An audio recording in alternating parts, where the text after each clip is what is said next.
Hello there. Okay, so back-to-back videos, which I haven't really done. I don't know if that I will even be able to post it in one day, but I'll try.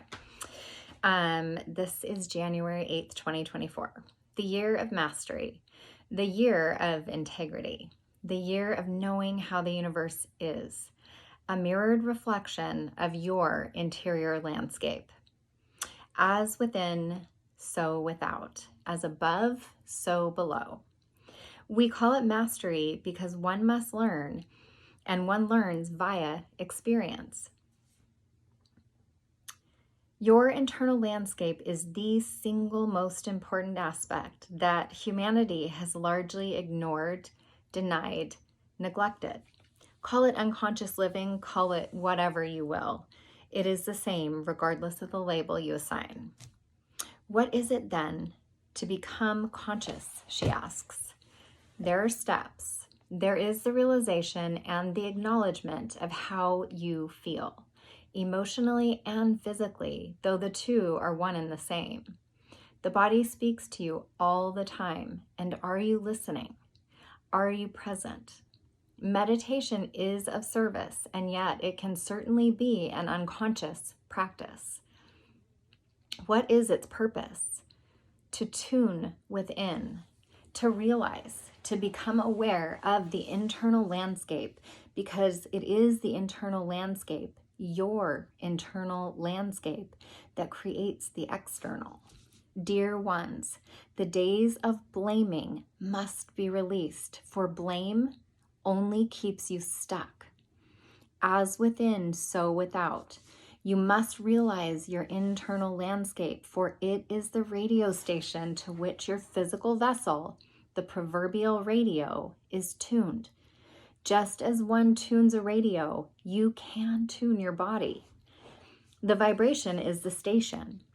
How is it you are vibrating? Well, that is the station that will be played. If you do not like the music, you change the station. What does this mean, she asks. We offer you analogies because we desire for you to detach from the emotional charge of your stories. Sometimes they use me as an example, and I do have a really hard time detaching. Think of your body as a radio, they say. A radio tunes to frequencies and then plays the songs offered at that frequency. Similarly, your body is like a radio. Your feelings are frequencies. They are like the stations available to you and for you. So your feelings, they're likening your physical body, the whole body, as the radio. And the feelings that you're having are the stations that you can tune to. You must be aware of the frequency to which you are tuned. Your feelings will guide you. Both your emotional and physical feelings speak to you. They are the songs. Do you like the song playing? Do you like the way you feel physically, emotionally?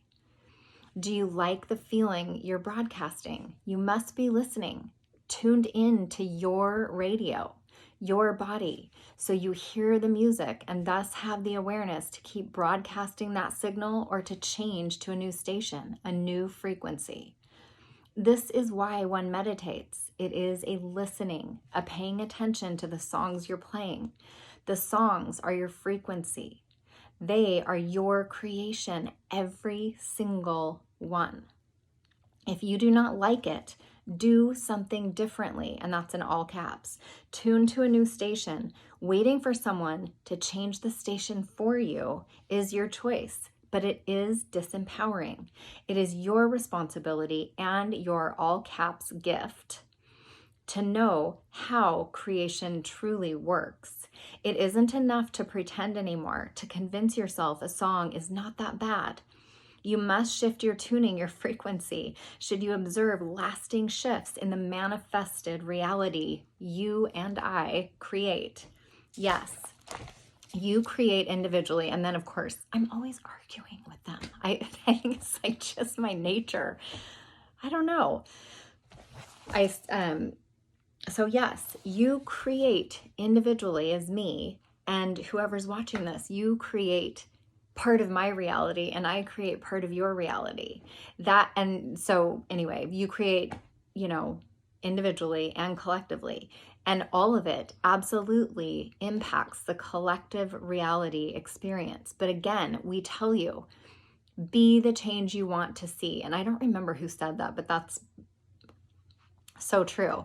It cannot be any other way. And then they closed it out by saying a conscious creator knows her thoughts and chooses them with purpose and intent. In other words, a conscious creator is one who is also a conscious thinker. And I don't know who it was. I can't remember. There's not very many people that I listen to regularly. I don't remember. Shoot. Anyway, someone was saying that what's really going on is a war for focus, a war for attention. And this totally makes sense to me, because if your focus is what creates your reality, think about that. Where your focus is, that's where energy goes, right? Whatever you're focused on, you're feeding. And so if that creates your reality, then you want to be in control. I want to be in control of my focus. I want to be in control of my thoughts, of my attention. And that gets me just thinking, we do need to be aware of who we're listening to. For example, if I don't resonate with you, don't subscribe. Don't listen to me. Don't watch my videos ever. It's not good for you. I don't match your frequency. We're not aligned. If I do feel good for you, then yes, keep watching, subscribe, but don't engage with people or ideas or beliefs, mine or anybody else's, that don't align for you and that don't feel good for you, because that's a message for you. That's tuning, right? And it's interesting because sometimes they'll use my own personal experiences as examples in these channelings, but other times, like lately I've been so emotional and kind of victim-y that I think they're like, okay, we're not going to do that right now, which makes sense. But they've done a similar analogy to this, the radio and tuning to the stations. And when I just listen from my heart, I get it.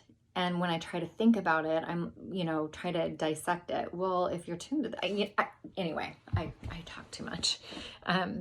If I try to dissect it, then it doesn't make as much sense. But the two big things that I got out of this are, really, meditation is super important, but it's not like guided meditations, at least for me. Then I'm paying attention to whatever they're telling me to focus on. And again, it's not really me going, sometimes in meditation, I'll get certain songs. And when I see a pattern, I'll write these things down after my meditation. And when I see a pattern of songs, I'll look at the lyrics of the songs, and that shows me where my focus is going. That shows me the station that I'm tuned to.